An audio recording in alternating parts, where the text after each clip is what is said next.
केजरीवाल और राहुल गांधी एक होकर गुजरात में मोदी को हरा देंगे, लेकिन सोचने में जाने में कुछ नहीं जाता, जीतने में दम लगता है।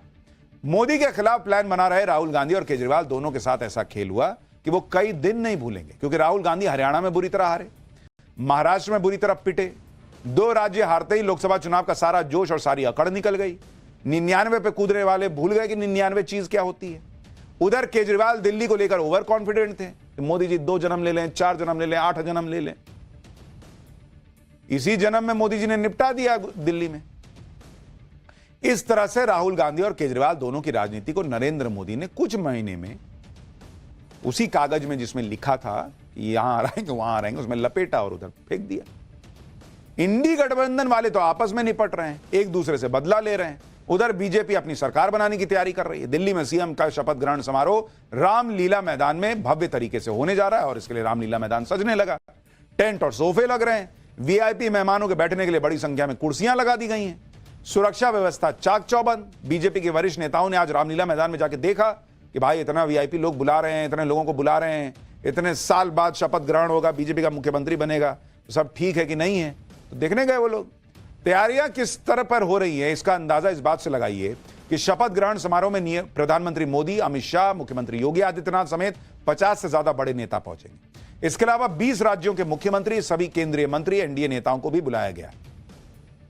शपथ ग्रहण की जगह तय हो गई, तारीख तय हो गई, मेहमानों की लिस्ट भी तैयार हो गई, लेकिन अभी तक सीएम को लेकर सस्पेंस बना हुआ है। जिन लोगों के नाम चर्चा में चल रहे हैं उसमें पहला नाम चल रहा है प्रवेश वर्मा का, जिसके बारे में हमने पाठशाला में आपको हमेशा से बताया।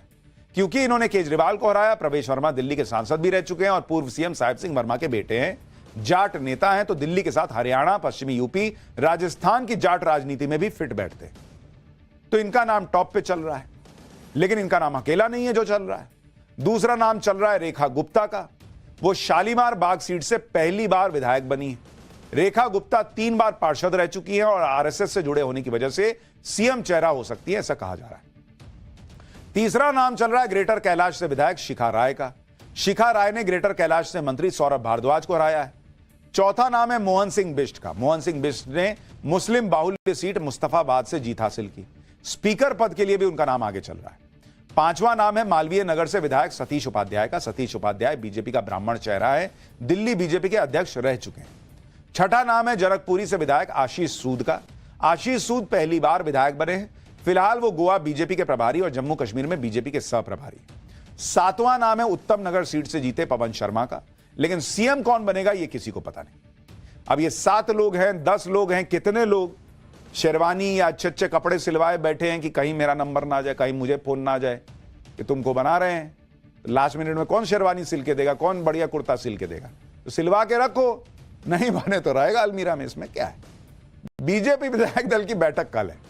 कल ही सीएम को लेकर चर्चा जो है वो फाइनल हो जाएगी, अटकलें खत्म हो जाएंगी। बीजेपी के सांसद मनोज तिवारी ने क्या कहा एक बार सुनिए, फिर बताता हूं कि आम आदमी पार्टी क्या कह रही है। बेचैनी है आम आदमी पार्टी की, उनको बेचैन रहने दीजिए। बहुत जल्दी, हमको लगता है 2-3 दिन में ही आपको सारी सूचना और दिल्ली को सब सूचना आ जाएगी और भारतीय जनता पार्टी ऐसा 5 साल कार्य करेगी। हमारा मुख्यमंत्री इतना अच्छा होगा कि दिल्ली को हम 5 साल में उसकी मैक्सिमम समस्याओं से मुक्त कर दें। बीजेपी तो कल मुख्यमंत्री के नाम का ऐलान कर देगी, लेकिन आम आदमी पार्टी तड़प रही है कि बीजेपी अपने सीएम का नाम क्यों नहीं बता रही। सुनिए आम आदमी पार्टी के नेता गोपाल राय।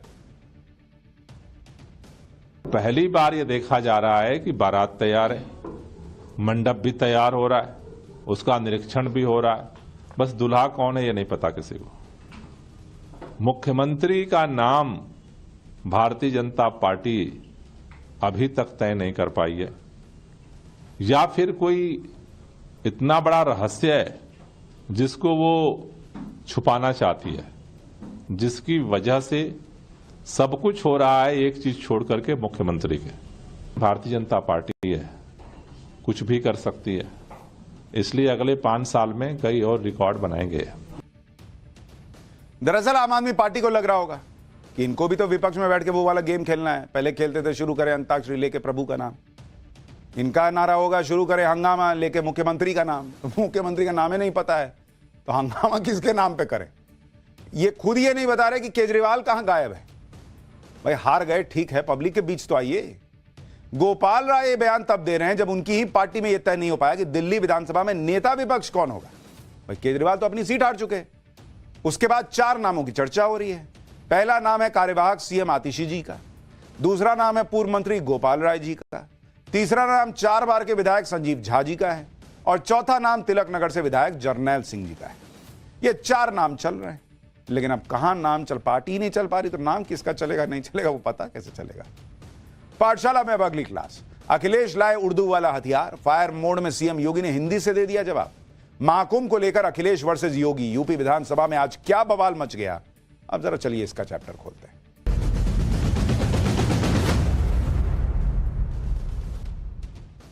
प्रयागराज महाकुंभ में उमड़ रही श्रद्धालुओं की भारी भीड़ के बीच आज लखनऊ में यूपी विधानसभा का बजट सत्र शुरू हुआ।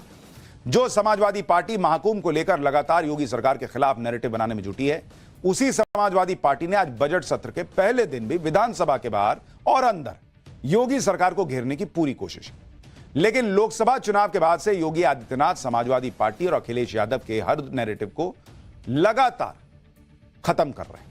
चाहे वो 9 सीटों पर हुए विधानसभा उपचुनाव हो, या फिर मिल्कीपुर सीट हुआ पर उपचुनाव जिसमें उन्हें जीत मिली, या फिर प्रयागराज में चल रहा महाकुंभ। आज यूपी विधानसभा के बजट सत्र के पहले दिन भी समाजवादी पार्टी ने सीएम योगी को घेरने की कोशिश की, जिसके लिए समाजवादी पार्टी ने उर्दू को हथियार बनाया। इस पर योगी आदित्यनाथ फायर हो गए। पाठशाला में आज आपको बताएंगे कैसे सीएम योगी ने शुद्ध हिंदी में समाजवादी पार्टी के उर्दू प्रेम की क्लास लगाई। लेकिन पहले हाल के दिनों में सीएम योगी और अखिलेश यादव के बीच हो रहे वार पलटवार का एक ट्रेलर देखिए, फिर आज जो अंदर बवाल मचा है वो भी दिखाता हूं।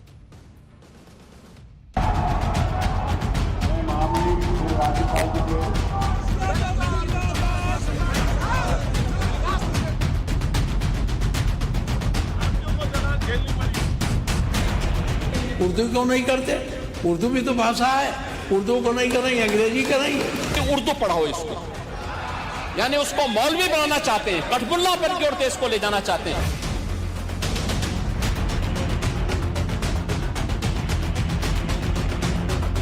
उत्तर प्रदेश की अकेली अर्थव्यवस्था को महाकुंभ प्रयागराज के माध्यम से 3 लाख करोड़ रुपए की नई बढ़ोतरी होने जा रही है।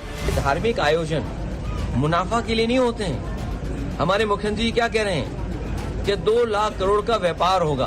प्रदेश क्या दे देगा नया? और जब प्रदेश की सरकार सब पैसा कुंभ में लगा देगी, जब सब पैसा कुंभ में लगा देंगे तो फिर किसान के लिए क्या होगा? कुंभ में ही नहीं किए हैं, प्रयागराज सिटी के रिनोवेशन में भी खर्च किए हैं। कुंभ के आयोजन में कुल 1500 करोड़ रुपए खर्च हुए हैं।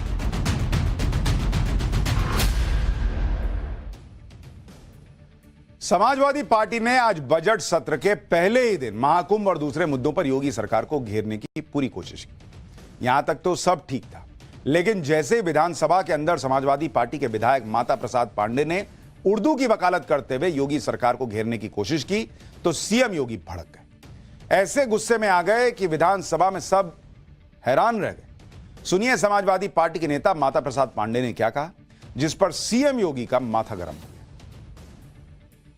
आप अंग्रेजी ला करके हिंदी को कमजोर करने का प्रयास हो रहा है, ये नहीं होना चाहिए। हिंदी को हटाने के लिए हम लोगों ने यातनाएं झेली हैं। दिल्ली तिहाड़ जेल में बंद रहे हैं, लखनऊ जेल में बंद रहे हैं, गोरखपुर के जेल में बंद रहे इस आंदोलन, इसलिए कि ये हिंदी अंग्रेजी यहाँ माध्यम न बने। और इसमें कितने लोग हैं, अगर अंग्रेजी करें तो उर्दू भी कर दीजिए। उर्दू क्यों नहीं करते? उर्दू भी तो भाषा है। उर्दू को नहीं करेंगे, अंग्रेजी करेंगे। हर अच्छे कार्य का विरोध करेंगे। हर अच्छा कार्य जो प्रदेश के हित में है, देश के हित में है, आप उसका विरोध करेंगे। और मुझे लगता है इस प्रकार के विरोध की निंदा होनी चाहिए और हम इसका समर्थन करते हैं जो उत्तर प्रदेश की बोलियों को सम्मान मिला। मैं आपका धन्यवाद करूंगा, विधानसभा सचिवालय को इस बात के लिए धन्यवाद दूंगा। कल हम लोगों ने यहाँ पे इसका शुभारंभ किया, समाजवादी पार्टी ने उसका विरोध किया और मुझे लगता है कि प्रोसीडिंग का हिस्सा होना चाहिए। इनको समाज के सामने एक्सपोज करना चाहिए। अपने बच्चों को ये लोग पढ़ाएंगे इंग्लिश स्कूलों में और दूसरे के बच्चे के लिए अगर सुविधा सरकार देना चाहती है तो कह देंगे उर्दू पढ़ाओ इसको। यानी उसको मौलवी बनाना चाहते हैं, कटबुल्लापन की ओर केस को ले जाना चाहते हैं। ये नहीं चल सकता। योगी ताल ठोक के कह रहे हैं अपने बच्चों को अंग्रेजी पढ़ाने वाले दूसरे के बच्चों को सिर्फ उर्दू पढ़ाना चाहते हैं। देखिए हुआ क्या है, थोड़ा यह भी समझिए। वो योगी इतना भड़क क्यों गए समाजवादी पार्टी के उर्दू प्रेम पर? दरअसल योगी सरकार ने फैसला लिया कि यूपी विधानसभा में बजट सत्र की कार्रवाई हिंदी के साथ साथ अवधी, ब्रज, भोजपुरी, बुंदेली और इंग्लिश भाषा में सुनी जा सकेगी। विधानसभा के इसी लैंग्वेज सिस्टम का समाजवादी पार्टी ने विरोध शुरू कर दिया और आपत्ति जताई कि इंग्लिश है तो उर्दू क्यों नहीं। इंग्लिश का विरोध करने के साथ ही माता प्रसाद पांडे ने उर्दू भाषा के इस्तेमाल की जोरदार वकालत की, जिसने सीएम योगी को गुस्सा दिला दिया। लेकिन समाजवादी पार्टी जिस तरह से सीएम योगी को टारगेट कर रही है, वो विरोध विधानसभा के अंदर लगे लैंग्वेज सिस्टम तक ही सीमित नहीं है। महाकुंभ पर भी अखिलेश यादव और समाजवादी पार्टी लगातार सवाल उठा रहे हैं। कभी महाकुंभ की व्यवस्था पर सवाल उठते हैं, कभी सड़कों और रेलवे स्टेशन पर उमड़ रही श्रद्धालुओं की भारी भीड़। लेकिन मुख्यमंत्री योगी आदित्यनाथ महाकुंभ से दुनिया को आस्था की ताकत का ट्रेलर दिखाने में लगे। सीएम योगी का कहना है कि प्रयागराज, काशी और अयोध्या में उमड़ रही श्रद्धालुओं की भीड़ ने दिखा दिया कि कैसे लोगों को रोजगार मिल रहे हैं, कमाई कई गुना हो गई है। लेकिन अखिलेश यादव की सुई अब भी महाकुंभ के बजट पर अटकी है।